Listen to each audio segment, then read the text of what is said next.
The Legend of Zelda Spirit Tracks released onto the Nintendo DS on December 7th, 2009 to North America, 4 days later in Europe, and on December 23rd in Japan, and was the 15th game in the series. Taking place 100 years after the events during Phantom Hourglass, where an incarnation of our hero Link is on his way to Hyrule Castle to collect an engineering certificate from Princess Zelda after having become a qualified train engineer. During the ceremony, Zelda approaches Link and asks him to meet her later at her private quarters. Once there, she implores him to help her escape the castle and to not trust her so-called advisor. She then asks him to take her to the Tower of Spirits with his train so that she may solve the mystery of the disappearing tracks. The game was given a graphics system similar to that of the Wind Waker and Phantom Hourglass, making heavy use of cel-shaded graphics and allowing Link to travel the overworld with the use of his cannon-equipped train, very similar to that of his boat used during the previous title. Similar again to the last game, the player uses a stylus to control Link and uses weapons and items. During Link's time on the overworld, he travels this by train, however during towns and dungeons, he navigates these on foot. During dungeons, the player was also able to use the map above the normal screen to make notes and assist in the completion of difficult puzzles. During the game, as stated, Link makes heavy use of his train, later gaining access to a cannon with which he can use to defend his vehicle against attackers. The train is also later used to transport people, with whom you must travel certain directions to keep happy. You can also gain a cargo edition to move goods between towns to earn extra rewards. Similar again to Phantom Hourglass, the player could use the stylus to draw a map for the train to navigate on its own. The game also featured a multiplayer system, however it was more similar to that of Four Swords Adventures, allowing 4 players using the DS Download Play to use only one game card between the consoles. During multiplayer, players would each control a different Link with a different coloured tunic, again similar to Four Swords Adventures. Players battled against the clock to pick up Force Gems, having to go head to head against environmental hazards, other players and phantoms who are set to attack players on sight. Initially, the game's producer, E.G. Aonuma, had taken the idea to make use of a train from a children's book called The Tracks Go On, which his son loved. He wanted to take this idea to his team, and when he did, they found it highly flawed, and overall for the final plan to be complete, it took 1 year, as originally he loved the idea of having players lay the train tracks themselves. Although this posed multiple problems and risked constricting players to just one route, and making the game feel totally linear to the story. So in the end it was decided to introduce into the story that the tracks have been disappearing, and during the game they are always there. You just have to find them and repair them, thus solving his problems. The pre-release of the game went down exceptionally well to the utter delight of Nintendo employees, whom were unsure how the train track system would go down with fans, having been so far away from other Zelda titles and what was considered the norm. The critical reception for Spirit Tracks was very good. The game scored nice high scores with nearly all games reviewers.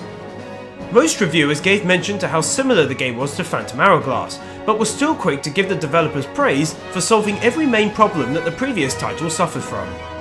Overall, Spirit Tracks went on to sell during its first week in Japan close to 300,000 copies, with another 125,000 the following week, dropping it to 3rd best-selling title in Japan for that week. And by the end of March 2010, the game had gone on to sell over 2.5 million copies.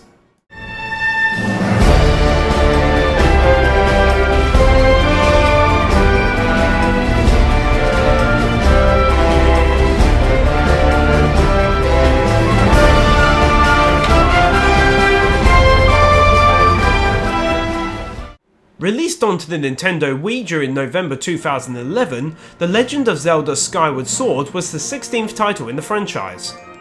The story saw you playing as Link in the earliest title in the Zelda franchise, being set before even Ocarina of Time itself.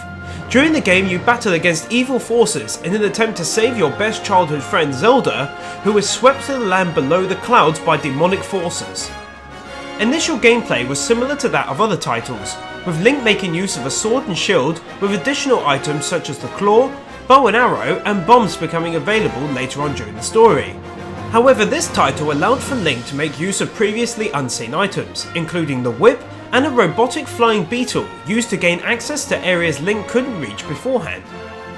During the game, Link uses a giant bird, Loftwing, to travel between Skyloft, a community set in the clouds where he can buy and sell items or upgrade his weapons and shields, and Hyrule, directly below on the Earth. At the start of the game, access to Hyrule's 3 provinces are cut off by a wall of cloud, and later Link may make use of bird statues to travel back into the sky. Similar gameplay elements came in the form of Link being able to progress through the game's 7 unique dungeons, solving puzzles and fighting a boss at the end of each one, unlocking a new item or just advancing on the plot. During Skyward Sword, Link also has a stamina bar, which decreased during physically demanding tasks such as running up or climbing walls and performing powerful attacks. Attacks were made against your enemies by using the Wii's remote with the nunchuck, and the game made heavy use of the Wii's Motion Plus to allow for more accurate attacks, and whilst using the bow and the slingshot later on to greater effect. To help in promoting the game, longtime series fan and actor and comedian Robin Williams alongside his daughter named Zelda have starred in TV adverts which promoted the game. In addition to this, a short 5-piece comic was also written and released onto the official website for fans to read and enjoy. The game released to massive critical success, receiving top marks from around 30 different game publishers, including IGN, Eurogamer, Famitsu and Game Informer, with an average score on both game rankings and Metacritic of 93% and 9.8 out of 10 from GameStats.